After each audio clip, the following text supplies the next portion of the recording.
საღამო მშვიდობის დადგა ჩვენი დრო და თქვენი დრო ლომები გამოაგზავნეთ აწი დაიწყეთ და კითხვებიც თუ შეიძლება. პირველი კითხვა ნაირა სუხიაშვილის არის, რომელიც გვეუბნება, რომ მინდა კითხოთ ახალი ორგანიზაციის შექმნაზე, რომელსაც ხალხმა უკვე სადამსჯელო რაზმი და ცინიზმით კი სინდისის პოლიცია უწოდა. თუ კი ეს ჯგუფი აცხადებს, რომ მზად არის ციხეში ჩაჯდეს წესების დარღვევის დაცვისთვის. ნიშნავს თუ არა ეს, რომ ქვეყანაში სახელმწიფო ინსტიტუტებმა ძალაუფლება უკვე ქუჩას გადააბარეს? ერთის მხრივ ხო, ამას ვხედავთ, რომ ქუჩაში არის დღეს ძალა, რომ არაფერი არ აკავებს, რომ კანონი ყოველ შემთხვევაში აღარ არის ის უზენაესი, რომელიც უნდა მართავდეს ქვეყანას და ყველაფერი ხდება თუნდაც ამ ჯგუფის დაარსება კანონის გარეშე. მაგრამ კიდევ უფრო ნიშანდობლივია, რომ ამ ჯგუფის დაარსებით რეალურად ეს არის უნდობლობა გამოცხადებული პოლიციის მიმართ, როგორც ინსტიტუტი. პოლიციაში რო უკვე იყო შერჩევითი პოლიცია შექმნილი, რომელიც ძირითადად ისღებულობდა მთავარ პრემიებს, ჰქონდა გადაცმული სხვა ფორმა და არა პოლიციის ოფიციალური ფორმა, ეს უკვე დაწყებული იყო ეს ზონდერების ვარიანტი, რომელიც მიშას დროსაც არსებობდა და აქ უკვე იყო განახლებული ახალი ფორმით. ეს კიდევ ერთი საფეხური არის, მაგრამ ყველა ეს მოვლენები ნიშნავს, რომ სახელმწიფო, რომ რეჟიმი არ ენდობა პოლიციას, მას არ აკისრებს იმ თავის მთავარ მოვალეობას, რომელიც არის უსაფრთხოების დაცვა, მოქალაქეების დაცვა, წესრიგის დაცვა და კანონის დაცვა. და ეს არის ძალიან დიდი დარღვევა და ეს არის ძალიან დიდი შეურაცხყოფა პოლიციის და ჩვენი ყველანი სახელმწიფო დამოკიდებული არის სწორედ პოლიციაზე, კანონზე პირველ რიგში, მაგრამ პოლიციაზე და მისი გარე უსაფრთხოების დაცვაზე ჯარზე. ეს ორი ინსტიტუტი თუ არის რამე ფორმით შერყეული, ეს არის ძალიან დიდი ზიანი სახელმწიფოსთვის და ვხედავთ, რომ მიზან მიმართულად ეს რეჟიმი რეალურად სახელმწიფოს ანგრევს. გიორგი ღონღაძე იგივე თემას აგრძელებს. ამდენი წელია პოლარიზაციაზე და საზოგადოების დაპირისპირებაზე მიდის საუბარი. ახლა უკვე ამ დაპირისპირებამ შესაძლოა არა ვერბალური, არამედ უკვე ფიზიკური სახეც მიიღოს. რა უნდა გავაკეთოთ, რომ ეს დაპირისპირებები ძალადობაში არ გადაიზარდოს? ეს რა უნდა გავაკეთოთ და ჩვენ არ შევიდეთ ამ გამოწვევაში, ამ პროვოკაციებში. იმიტომ რეალურად ის პოლარიზაცია და დაპირისპირება, რაზედაც არის აპელირება, მოდის ერთი მხრიდან. ახლა ჩვენ ვნახეთ გაუთავებლად ეს ბოტები, ტროლები, როგორ მუშაობდნენ ამ თვეების და წლების მანძილზე, რომ ხალხი გამოიწვიონ. ჩვენი მხრიდან კი არ მოდიოდა არანაირი შეურაცხყოფა პერსონალურად ადამიანების, მოდიოდა კრიტიკა ძალიან სერიოზული რეჟიმის მიმართ. მე შემაგალითს ავიღებ, გამოსული პარლამენტის ტრიბუნიდან მე გავაკრიტიკე ძალიან სერიოზულად რეჟიმი, ძალიან ბევრი მიმართულებით და მივიღე პასუხად სხვათა შორის პრემიერისგან და ჯარის წინაშე მოღალატე ძახილი. ეს არის ფორმა, რითაც ეს რეჟიმი მოქმედებს, ესე იგი პასუხობს კრიტიკას და თქვენ ყველას ეს გამოცდილი გაქვთ. თქვენ პოსტებში პასუხობს კრიტიკას, არგუმენტებს ლანძღვით, შეურაცხყოფით. და ეს ლანძღვა და ეს შეურაცხყოფა ყოველ დღე ახალ საფეხურზე ადის და ეს არის ძალიან დიდი გამოწვევა ჩვეულებრივი მოქალაქეებისთვის და არის მცდელობა იმისი, რომ ჩვენს გადაგვიყვანონ იგივე რეჟიმში. ამიტომ თუ ამ თემას გავაგრძელებთ, მე მაგალითად არ ვეთანხმები რამოდენიმე ბანერს. მე ვესწრებოდი, მივედი ადგილზე, იმიტომ რომ უცებ გავიგე გზაში ვიყავი და გავიგე, რომ იჭერენ პანტაპუნტით ადამიანებს და ახალგაზრდებს. და ამიტომ მივედი საკრებულოს წინ. მაგრამ ეს არ არის ჩვენი გზავნილები, რომ ჩვენ ვიხმაროთ რაღაცა სიტყვები უაზროდ. იმდენი არის გასაკრიტიკებელი სერიოზულად და იმდენს ასშავებს ეს რეჟიმი და პიროვნულად ბატონი ივანიშვილი, რომ ჩვენს ყოფნის ის რაც სათქმელია და ის უნდა ვთქვათ და იმის ახსნა და ის არგუმენტები უნდა გაგრძელდეს და კი არ უნდა გადავიდეს იმაში, რაც უკვე არგუმენტებს აღარ ემორჩილება და არის მხოლოდ გაცვლა იქით-აქეთ რაღაცა სიტყვების, რომელიცაც მნიშვნელობა უკვე დაკარგულიც აქვს რეალურად ჩვენ სივრცეში. ლადო სეხნიაშვილის შეკითხვა ამ ორგანიზაციის შექმნაზე სერიოზულად უნდა ვიმსჯელოთ, შეიძლება ამ ორგანიზაციის სერიოზულად მიღება, კომენტარების გაკეთება და განხილვა, თუ ძალიან სასაცილო და არასერიოზულია ეს ყველაფერი. ამ ორგანიზაციის ერთდროულად სერიოზულად მიღება გინდა, იმიტომ რომ ეს არის გზავნილი რეჟიმის მიერ და ეს არის ორგანიზებული რეჟიმის მიერ, ქართული ოცნების მიერ, ეს არ არის რაღაცა სპონტანური თვითშექმნილი რაღაცა სახეებზე გადახედეთ და მიხვდებით, რომ ეს მათი მოფიქრებული ნამდვილად არ არის.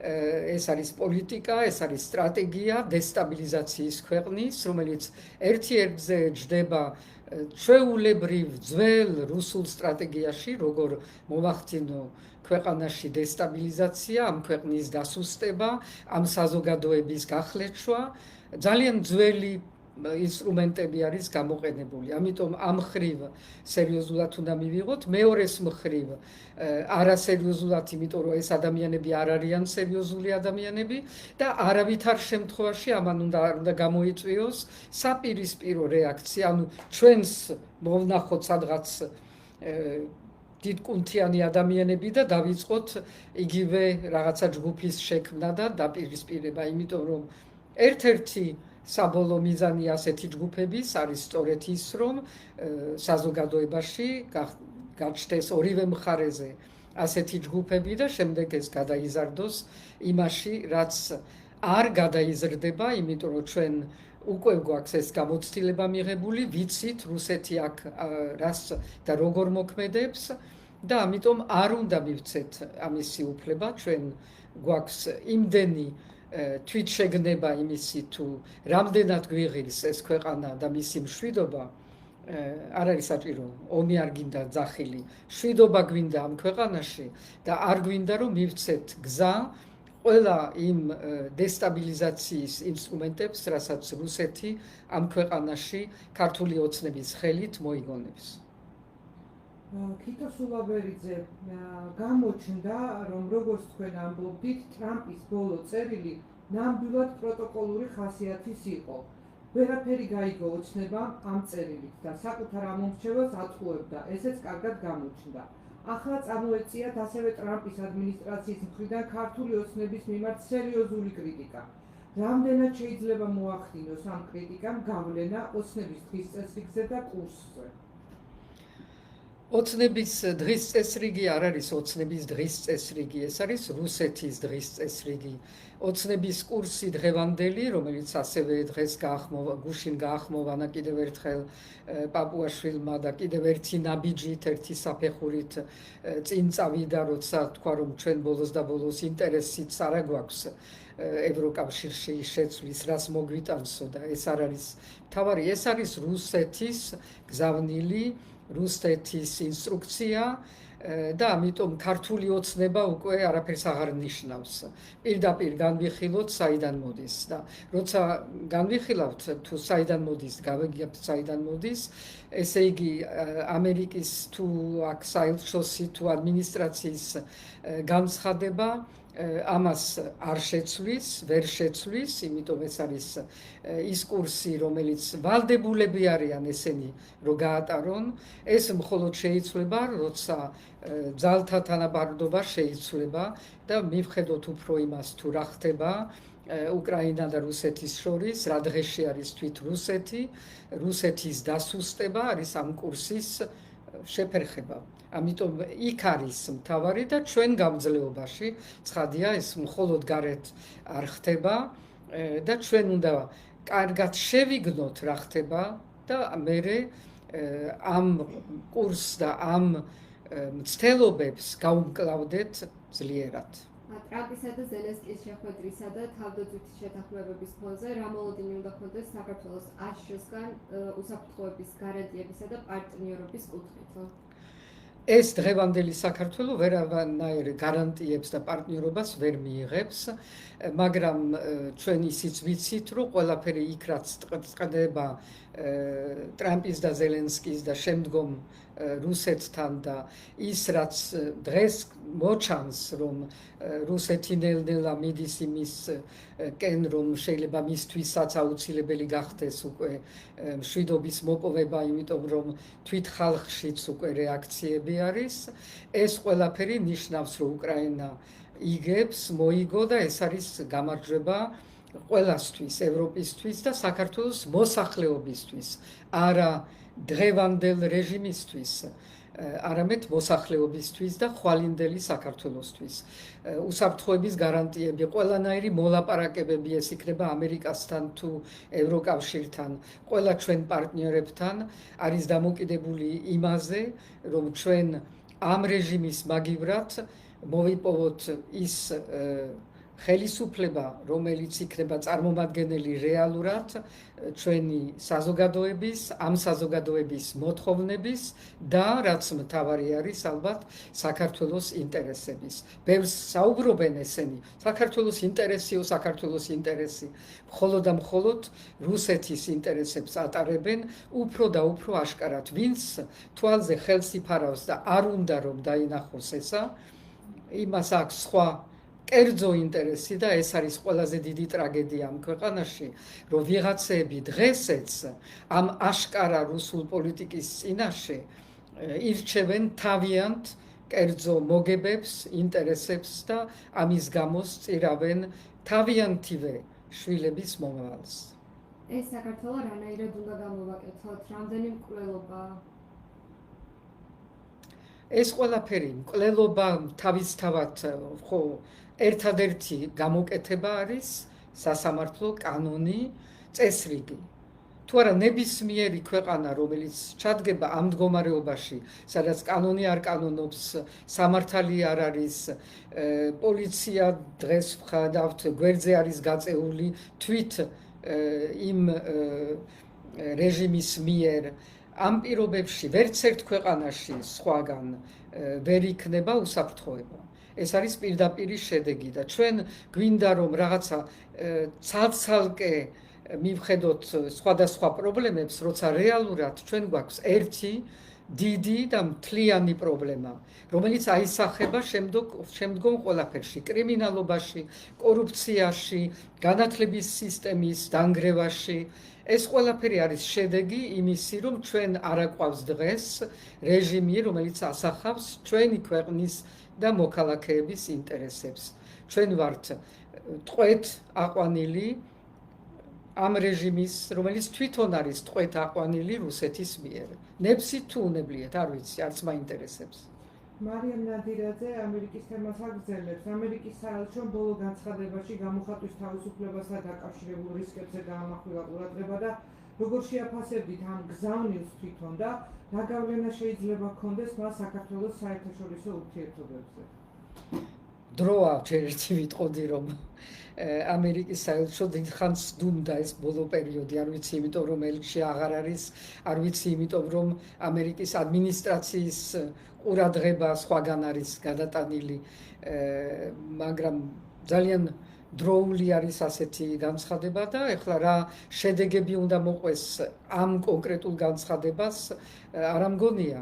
ზოგადად შედეგები უკვე სახეზე არის, ვხედავთ რა გადაწყვეტილებები იქნა მიღებული ევროკავშირის მიერ, თუნდაც ამ ყულების საკითხზე, ან ამ კრიპტოვალუტის საკითხზე, რომელიც ყველამ ვიცით, თუ რამდენად დაკავშირებული არის ფულის გათეთრებასთან და სანქციების გვერდის ავლასთან. ეს ყველაფერი ნიშნავს, რომ ჩვენი პარტნიორები უფრო და უფრო ღიად მზად არიან იმისთვის, რომ აღარ მოითმინონ ის, რაც ყველამ დიდი ხანია უკვე იცოდა, მაგრამ ნელ-ნელა მოქმედებენ ამ მიმართულებით, აღარ მოითმინონ ის, რომ საქართველო გახდა მთავარი რუსეთისთვის სანქციების გვერდისავლის ქვეყანა და ამითი ეს რეჟიმი კიდევ ერთხელ ქართული რუსული ოცნება რეალურად ომში რუსეთს უბავს ხელს და ეხმარება. ამას უკვე განცხადება ის არის, რომ აღარ ითმენს საერთაშორისო თანამეგობრობა. კოტე კახაბრიშვილი, რას ნიშნავს საქართველოსთვის ევროკავშირის სანქცია ყურლევის ქარხანაზე და ვინაირებს პასუხისმგებლობას რუსული ნავთობის გადამუშავებით და ექსპორტით სანქციების გვერდის ავლასთან დაკავშირებით? ალბათ საქართველოს ხელისუფლებას გულისხმობს. საქართველოს ხელისუფლება უკვე აღარ აქვს რეჟიმი. რეჟიმი არის პასუხისმგებელი და შეგნებით პასუხისმგებელი, იმიტომ ეს ყველაფერი არის სრულიად ნება დართული, ყველამ იცის ხელისუფლებაში, ვინც არიან ყურლევის მფლობელები, არიან ძალიან კარგად შეთანხმებული ლიდერებთან, საქართველოს ოცნების ლიდერებთან, მაკა ასათიანი, მისი მეუღლე და სხვები. ანუ აქ არაფერი შიგნით დაფარული არ არის და ყველაფერი ნათელი არის. ის რომ ეს სანქციები უკვე არის გამოცხადებული, ჯერ არ არის შესული ძალაში და იქნება წლის ბოლოს, ნიშნავს რომ გარედან უკვე ის რაც ყველამ ვიცოდით შიგნით, უკვე გარედანაც არის გამოცხადებული და ეს არის ძალიან დიდი ცვლილება, რომ უკვე საჯაროდ ეუბნებიან საქართველოს, რომ ან უნდა მორჩეს ამ სანქციების გვერდისავლა. ეს უკვე აღარ არის ის ვითომ ცრბილად ადრე გამოცხადებული, რომ ჩვენ სანქციებში არ მივიღებთ მონაწილეობას. ეს არ არის არ მივიღებთ მონაწილეობას, ეს არის რომ ჩვენ მხარე ავირჩიეთ. ჩვენ კი არა ვართ უკრაინის, დასავლეთის და ყველა ჩვენი პარტნიორების მხარეზე აქა, თუნდაც სანქციებში არ მონაწილეობით. ჩვენ ვართ რუსეთის მხარეს და რუსეთს ვეხმარებით, რომ ამ სანქციებს გვერდი ავაროს. ეს არის რეალობა და ეს არის ის, რასაც ამ ბოლო გადაწყვეტილებებით გვეუბნებიან ჩვენი პარტნიორები. ქეთევან ლაბაძე, დასანქცირდა ასევე თელასის მფლობელი სათავო კომპანია. რა იქნება მისი ეფექტი, როგორი იქნება მისი ეფექტი საქართველოზე? შედეგების თვალსაზრისით, თუ იმასაც გავითვალისწინებთ, რომ ელექტროგადამცემი ხაზების ოპერატორის 50% რუსული მენეჯმენტია. ეს არის მთავარი პრობლემა, რომ რუსეთი არის ყველგან შემოსული ამ ქვეყანაში, მთავარი ყველა სტრატეგიული ობიექტები, ასეთი ფორმულა, რადგანაც არსებობს, არის რუსეთის ხელში, ნაწილობრივ ან მთლიანად და ისინი წყვეტენ, რამდენად ჩადონ ინვესტიცია, რამდენად მიუშვან, თქვათ, ეს გადამცემი ხაზები, რაც ჩვენ გვამარაგებს, მიუშვან ისე, რომ არ ჩადონ დროულად ის ინვესტიცია და მივიღებთ იმ შედეგს, რაც მე არც ერთ ქვეყანაში არ მინახავს, სადაც მიცხოვრია და საკმაოდ ბევრ ქვეყანაში მიცხოვრია, რომ საერთოდ გაითიშოს მთლიანად ქვეყანა, არა ერთხელ, არა ორჯერ და კიდევ ნაკლებად მინახავს ის, რომ ამ შემთხვევაში არავინ ხელისუფლებიდან არ გამოდის, არ იღებს პასუხისმგებლობას, თუნდაც იმ პასუხისმგებლობას, რომ ხალხს ინფორმაცია მისცეს, აუხსნას რა მოხდა, როგორ მოხდა, რამდენად შეიძლება რომ კიდევ მოხდეს, რა ზომები არის მიღებული იმისთვის, რომ აღარ მოხდეს. ეს არის პასუხისმგებლობა, როცა შენ მართავ ქვეყანას, ვითომც და მართავ. თორემ სხვა რა მხოლოდ ფულის გაკეთება და მხოლოდ სავარძელში მსჯდომა ნამდვილად არ არის ის რისთვისაც ხარ არჩეული, თუ არჩეული არის დღეს ვინმე. ამიტომ ეს არის ძალიან დიდი საკითხი და რუსეთის თუნდაც იმისი გამჭვირვალეობა, ეს სიტყვა ხო ძალიან მოსწონდა ოდესღაც ქართულ ოცნებას, გამჭვირვალეობა მოითხოვს, რომ ვიცოდეთ ზუსტად რა პროცენტით სად ფლობს რუსეთი საქართველოს ობიექტებს, საქართველოს სტრატეგიულ ობიექტებს და საქართველოს ეკონომიკას. ეს არის ჩვენი ხვალინდელი დღისთვის ძალიან მნიშვნელოვანი. ნუნუ ლეკაშვილის ელექტროენერგიის მასშტაბურ გათიშვასთან დაკავშირებით მაინტერესებს თქვენთვის პირადად, რომელი ვერსიაა უფრო სიმართლესთან მიახლოებული?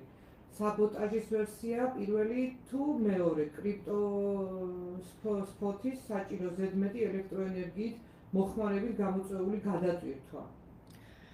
საბოტაჟი მე არ ვიცი, საბოტაჟი საერთოდ ყველა დიქტატურისგან არის გამოყენებული თემა იმისთვის, რომ მე ვინც მას სჭირდება ისინი დასაჯოს და ამითი მოიშოროს თავიდან და რაც ეხება გადატვირთვას, ალბათ ეს თემა არის იმ მაინინგის გამო გადატვირთვა იქნება თუ იმის გამო რომ ჩვენი ქსელი არ არის განახლებული როგორც საჭირო არის და როგორც უნდა ყოფილიყო ამას სჭირდება ტექნიკური მართლაც იყოს გამოკვლევა ჩატარებული არავინ არ გვეუბნება ასეთი გამოკვლევა ტარდება თუ არ ჩატარებულა რაც ეხება მაინინგს ყველამ ვინც დასავლეთში ჩავიდა ბოლო პერიოდში დაინახა რომ სოკოებით გავრცელდა ის ახალი ქარის წისქვილები რომელიც პირდაპირ არის მიბმული მაინინგზე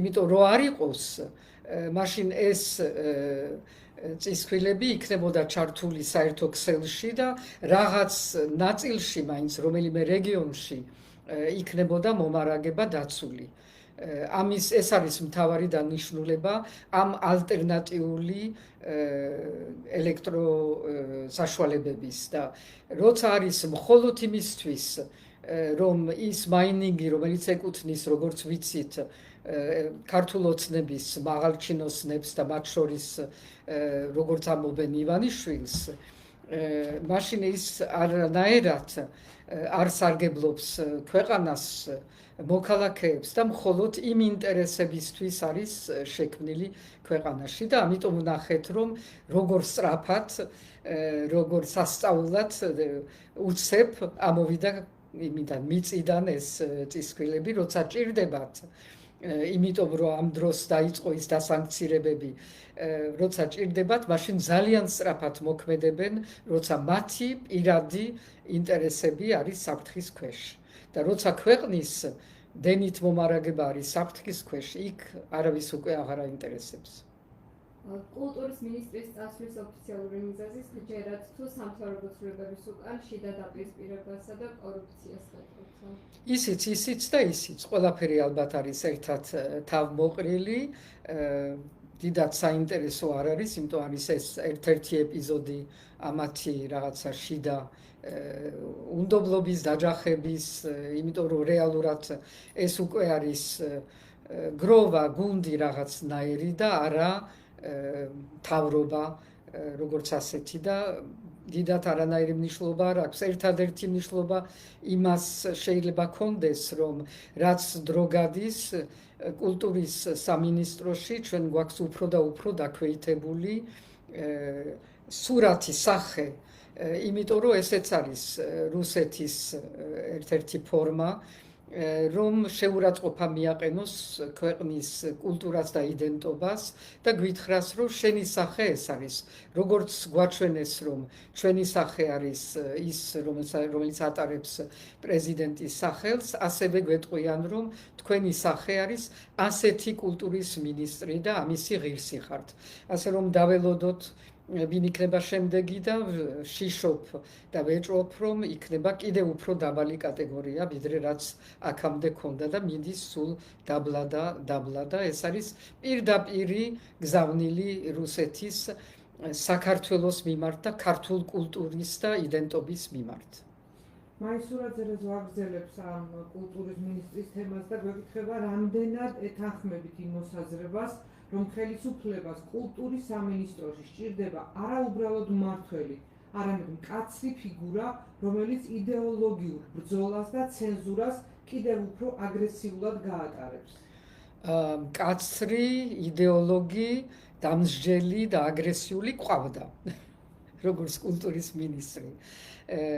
და არ მგონია რომ ჭირდებოდეთ ახლა იდეოლოგია გავრცელებული არის და არის იმ კობახიძეს და პაპუაშვილის ხელში ისინი ავრცელებენ კულტურის მინისტრისგან აღარ ჭირდებათ ის რაც ჭირდებოდათ იმისთვის რომ წმენდები გაეტარებინათ კულტურის სამინისტროში და ის კაცრი ხელი შემოიყვანეს და მერე გაიყვანეს და ამიტომ მე მგონი რომ იქნება კიდევ ერთი არარაობა კულტურის მინისტრად რომელიც გვაჩვენებს რომ ჩვენს და ეს არის მიზანი გვაჩვენონ რომ ჩვენ ვართ არარაობა და ჩვენი კულტურა ლელუკა კეკელია შანიძის ქუჩაზე მომხდარი მკვლელობა ვის ეკისრება პასუხისმგებლობა თვითონ უშუალოდ მკვლელის შემდეგ როგორ აღმოჩნდა ცეცხლსასროლი იარაღი არასტაბილური ფსიქიკის მქონე პირის ხელში და რატომ ვერ ახდენს სახელმწიფო იარაღის უკანონო ბრუნვის ეფექტიან კონტროლს ვერ არ ახდენს იმიტომ რომ სახელმწიფო აღარა გვაქვს იმიტომ რომ რეჟიმს აწყობს ეს დესტაბილიზაციას ერთი ფორმა არის ის რომ ქუჩაში დადიოდნენ ყველა ციხიდან გამოშვებული რაღაცა სხვადასხვა შეთანხმებების გარიგებების უпростоრეთ შედეგად ყველას ჰქონდეს იარაღი პოლიციას აღარ ჰქონდეს ის ნდობა და ის ძალა რაც მას აძლევს საშუალებას რომ რეალურად დაიცვას მოქალაქეები ეს ყველაფერი აწყობს რეჟიმს და აწყობს რეჟიმს იმიტომ რომ ეს აწყობს რუსეთს სასამართლო საბოლოოდ გადაიქცა პოლიტიკური რეპრესიების იარაღად, როცა მოძალადეების დასჯის ნაცვლად პროტესტის მონაწილეებს უმკაცრეს ჯარიმებსა და პატიმრობას შეუფარდებდნენ. რა ვქნათ? შევცვალოთ რეჟიმი. ნონა ალანია, მიგაჩნია თუ არა რომ პაპუაშვილის განცხადება, რომელიც ემსახურება პირდაპირ საქართველოს იზოლაციას ევროკავშირისგან ქვეყანას ტოვებს დაუცველს და ტოვებს რუსეთის წინაშე მარტოს, რაც ქვეყნის ეროვნულ უსაფრთხოებას პირდაპირ უქმნის საფრთხეს. აბა რას ვიმეორებ, თუთი ყურსავით, ყოველ დღე, ყოველ წუთს. იზოლაცია არის მთავარი მიზანი ამ რეჟიმის და რუსეთის, ან რუსეთის და ამ რეჟიმის იზოლაციის მიღწევას ცდილობენ ყველა ფორმით, სხვა მაგალითი კიდევ არის ამ განათლების რეფორმა, ბოლონის პროცესის გამოსვლა, დანგრევა ამ განათლების სისტემის, იმიტომ ეს ნიშნავს იმას, რომ ჩვენ ეს კავშირები, ეს ადვილი გაგრძელება სწავლის ევროპაში ბევრად გაგვირთულდება, მიკვირს სხვათა შორის რამდენად პროფესურაც და მოსწავლეებიც ჯერ არიან ძალიან უმოქმედოდ ამ ყველაფრის მიმართ. ვნახოთ სექტემბერში, რომ აღმოჩნდებიან ახალ განათლების სისტემაში, ახალი ფორმით, ჩინეთში შეკერილი და ახალი წიგნებით, ახალი ყდაზე რაღაცა ლოზუნგები დაწერილით. მაშინ ნახავენ, როცა ვერ ექნებათ ადგილები სხვადასხვა ფაკულტეტზე, სადაც მათ სურთ და აღმოჩნდებიან ისა, მაშინ უცერცებ გაუჩნდებათ პროტესტი და პროტესტი არ შეიძლება იყოს, რომ იყოს ასე დაქსაქსული და შენ მხოლოდ გამოხვიდე, როცა შენ უშუალოდ გეხება, როცა იმ სფეროს ეხება, რომელიც შენი სფეროთ არის აღქმული. ყველაფერი დღეს გვეხება, იმიტომ რომ ეს არის ერთი მთლიანი პრობლემა, რომ ჩვენ ქვეყანას ვკარგავთ და ვკარგავთ, იმიტომ რომ რუსეთი ნელ-ნელა ანჩქარ-ჩქარა ეუფლება ამ სახელმწიფოს. ვიზა შეწოლილია თუ არა 29 მილიონამდე ლარის დახარჯვა ახალ ავტომობილებზე იმ ფონდზე, როდესაც ქვეყანაში მძიმე სოციალურ-ეკონომიკური გამოწვევებია. ესეც არის ერთ-ერთი მცირე პრობლემა, იმიტომ რომ ესენი ბანაობენ კორუფციაში, როგორც თვითონაც გვაჩვენეს ის ციფრები, რაც გამოტანილი იქნა, ჩემი და ვინმე ოპოზიციიდან კი არ არის გამოტანილი, მათი ციფრები არის, მათი სასამართლოს ციფრები არის და მათი პროკურორის და ასე შემდეგ. და თვითონ მათ აღიარებით ასე რომ ეს კორუფცია არის ტოტალური და რას ყიდულობენ და რას ყიდიან და როგორ ყიდიან, რა მნიშვნელობა აქვს, როცა ჩვენ მთლიანად ქვეყანას ვკარგავთ და მთლიანად ქვეყანას ყიდიან და გაყიდული აქვთ ნაწილი უკვე. მიგაჩნიათ თუ არა, რომ საზოგადოებრივ მოუწყებელში საკადრო და სარედაქციო ცენზურა საბოლოოდ კლავს არქის დამოუკიდებლობას? რა არის მოსაკლავი, ხომ არ მეტყვით? კიდევ ერთი კითხვა საზოგადოებრივ მოუწყებელზე, მართალია რომ არავის ქონდა არსებობს ერთი მითხარით რომ კითხვებს რომ ისვამთ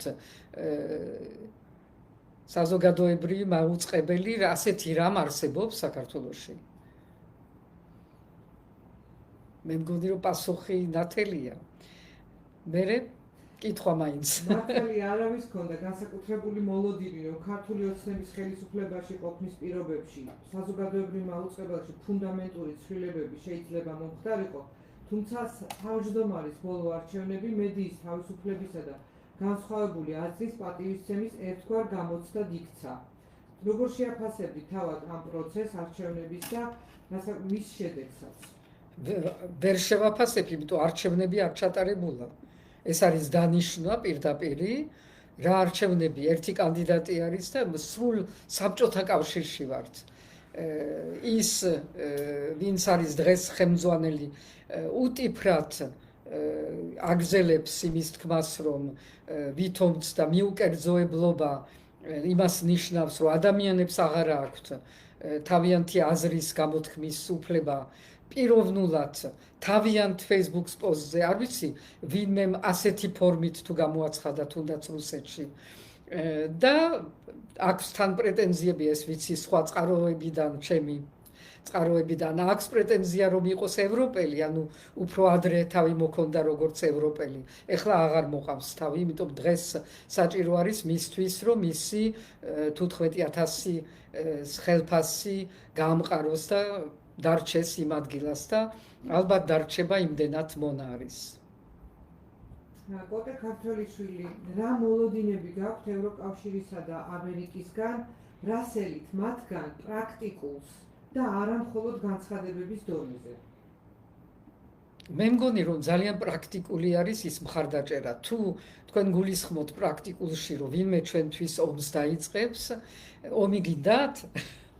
არავის არ აქვს არანაირი მიზანი და რომ ომი დაიწყოს სადმე. მაგრამ რაც შეიძლება იყოს ამის გარდა ყველანაირი მხარდაჭერა საზოგადოების, ყველაფერი იქნა გამოხატული. ბოლო არის ეს ბოლო ტალღა სანქციების, რომელიც ერთის მხრივ პირდაპირ რუსეთს, მაგრამ ირიბად ჩვენზეც გამოდის და უშუალოდ ჩვენზე ამ კრიპტოვალუტის და ყულების, რომელიც ძალიან სწორი აქცენტებით არის შერჩეული. ამაზე კონკრეტული მე არ ვიცი რას გულისხმობთ და ყოველ მეორე დღეს ევროკავშირის რეზოლუციებში ვართ ძალიან დეტალურად განხილული და დეტალური რეკომენდაციებით. ასევე ახლა ამერიკის კონგრესშიც ხელახლა იქნა შეტანილი ის განცხადებები და ის მოთხოვნები, რომ საქართველოს ანგარიში ჩატარდეს იმისი თუ რა ხდება, რა არის ჩვენი ურთიერთობები ჩინეთთან, რუსეთთან და სხვა ქვეყნებთან, ანუ რა არის სტრატეგიული მდგომარეობა საქართველოში და ეს არის ძალიან სერიოზული გზავნილი ამერიკიდან. მე მგონი რომ ამ დროს, როცა ჩვენ ვართ გარეთ არის უამრავი სხვა ბევრად უფრო სერიოზული ღია ვეთყოდი კრიზისები, ომები, ძალიან სერიოზული არის ის ყურადღება, რაც ამ ყველაფრის მიუხედავად არსებობს საქართველოს მიმართ და არ გვეგონოს, რომ ვინმეს დავავიწყდით. TikTok-ზე დაგვიწერეს, მადლობა ქალბატონო სალომე, რომ მაინც აკეთებთ ინტერვიუებს და ზრუნავთ ხალხზე სიმართლის გაგებაში. ლომები. ქალბატონო სალომე, ოცნების მიერ გადადგმული ყოველი ნაბიჯის ფონზე რა არის თქვენი მთავარი გზავნილი მათთვის? მისთვის? გზავნილი ქართულ ოცნების მიმართ აღარ აქვს აზრი, იმიტომ რომ ესენი დღეს ჩამოყალიბდნენ მთლიანად და ბოლომდე, როგორც რუსეთის წარმომადგენლები საქართველოში. ასე რომ გზავნილი თუ რამე უნდა იყოს ალბათ პირდაპირ რუსეთის მიმართ უკვე. მარიამი როდის დაგვებრუნდება, მოგეთხოვენ? მარიამი ჩამოდის შაბათს. თავის მთლიან ოჯახთან ერთად, იმიტომ რომ ჩემები კი არის